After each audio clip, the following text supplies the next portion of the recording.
Mate, what's going on with Dubbo Aerodrome? There's a bit of argy-bargy happening.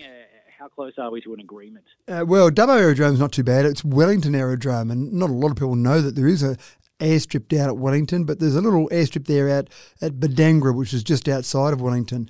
And it's one of those interesting pieces of public infrastructure. It's great when the public owns infrastructure, so council, that's all of us, we own the infrastructure there. And we want people to use that infrastructure, but we also want to make sure that it's not costing us too much money.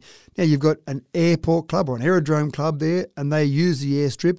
But when we record the data from that, there's only about 24 landings a month. And the way we record data is that when someone's coming to land legally, they've got to announce their registration number and that they're coming to land. So it might be AB123 coming to land, and that tells people around there, if they're coming to land as well, that there's a plane about to land. So it's... Watch out, don't hit this other plane. Yeah, that's exactly right. There's, as you can imagine, when there's not many landings there, there's not like there's a tower with someone permanently manning the tower. It's all about that self-regulation. But some people, believe it or not, choose not to announce they're coming to land because they don't want to pay the landing fee. And we're not talking about much money here. We're talking about maybe $10, $15 per landing that you might have to pay. So if you own a plane, that doesn't seem like a lot of money. But when we talk to the airport club down there, we say, well, there's about 24 landings a month. And they say, no, there's many more than that, but people don't announce. So we go, well, they're only just creating a rod for their own back from that perspective. Then you've got... They're really shooting themselves in the foot, aren't they? Because they're not registering their landings, so everyone's going, well, why do we need this? That's exactly right. And when you've got less than one per day, you say it's pretty hard to justify having the airstrip there.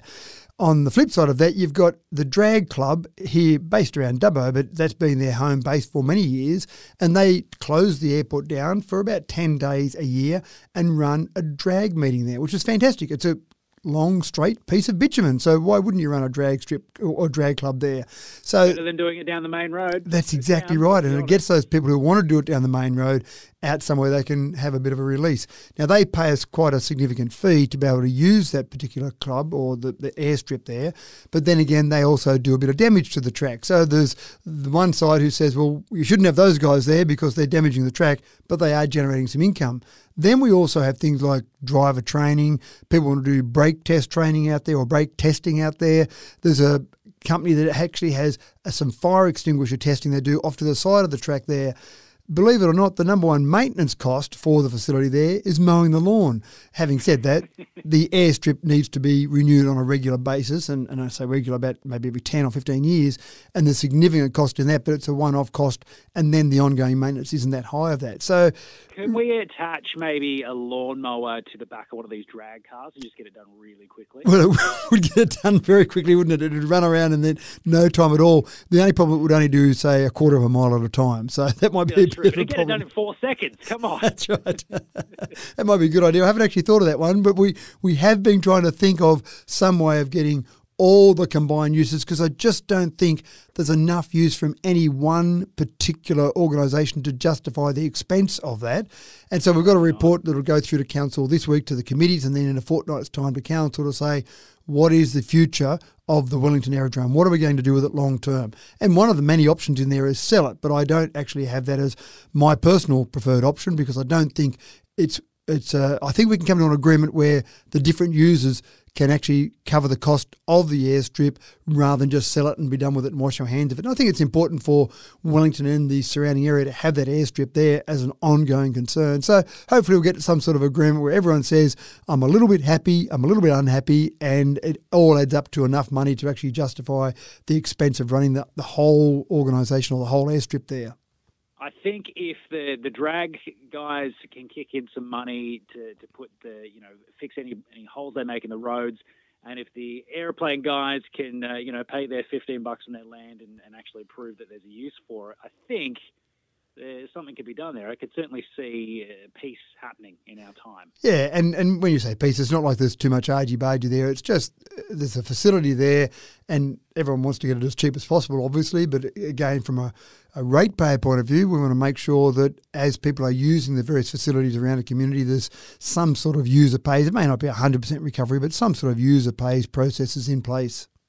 If this were an 80s movie, I'm pretty sure what would happen is the drag racing club would challenge the aeroplane club to some kind of race. Well, Why not do The that? winner getting access. That's right. Why not do that? I can just see a plane and a drag car on the strip at the same time. What could go wrong there? And a lawnmower next to it, of course. That's right. Yeah, no, that sounds like a good solution. You should be on council with solutions like that. I've said that many a time. I should be in politics. I don't know if I've got the patience for it. Yeah, now there's a big Easter too, like lots of things happening around Easter this weekend, not involving the Drag Street Club, but probably my favourite thing to be involved with is the Man from Ironbark Festival. So this is on Easter Saturday. Of course, Stewart Town, down on the other side of Wellington, used to be called Ironbark, and the very egotistical premier of the day back in about 1892 said, I'd like somewhere named after me. His name was Alex Stewart, so they renamed Ironbark to Stewart Town, which is a bit of a shame because I love the name Ironbark. But of course, Banjo Patterson's, Banjo Patterson's famous poem, "The Man from Ironbark," obviously was written supposedly about a man from Ironbark, and I've got a bit of history there. The first Dickerson in our family that came to Australia back in about 1850 settled down there in Ironbark, as it was known then.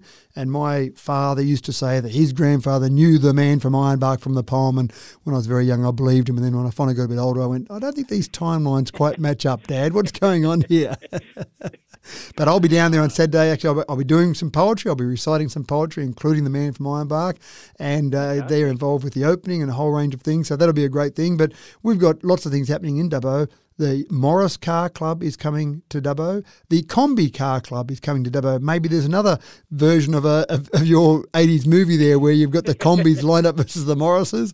We've got markets happening on the weekend. We've got a whole range of activities happening around Dubbo and Wellington. So it should be a very busy, very fun weekend.